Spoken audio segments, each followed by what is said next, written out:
វិចារពិការខាត់សម្ពុនវិចារពិការក៏ដូចជាលោកជួយឆ្លាតហើយជួយសមាគមបានចូលជួយច្រើនណាស់ក្នុងសម្រាប់វិកម្មវិធីឲ្យកាន់តែរលូនអរគុណមួយបាទអរគុណច្រើនដែលបានខ្ញុំចាំអីផងបាទឥឡូវនេះសូមអនុញ្ញាតបន្តនៅគោលទី25ខ្សែទឹកខាងក្នុងពាក់ផ្លាកលេខ067ស្រីសសុវណ្ណភិតនីបាទមកពីគេក្បៅភូមិមណ្ឌល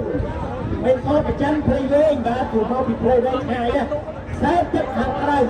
072ព្រៃបង្គោលភក្តីបារមីដូចជាបាទបងនៅក្បែរនេះនេះបងអរិយផ្សាត់នេះដែរបាទនៅក្នុងស្អីដែរទៅណាបាទ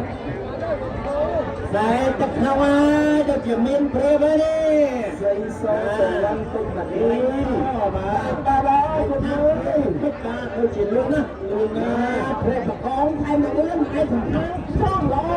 តែលឿនមិនស្រស់ហូរលឿនណាអត់ចិត្តទេលឿនបានហើយបាទស្រីសសុវណ្ណភិតនីលឿនណាអាចជួយទឹកទុកឲ្យគាត់ឲ្យហើយទៅសម្រាប់ស្រីសភិតនីបាទគឺមានព្រៃបង្គោលថែមលឿនណាព្រៃបង្គោលបាទមកវិញគឺសូមថ្លែងអរគុណដល់អាដាមបាទខេត្តសវណ្ណលោកពៀវដែលបានឧបត្ថម្ភដល់គណៈកម្មការ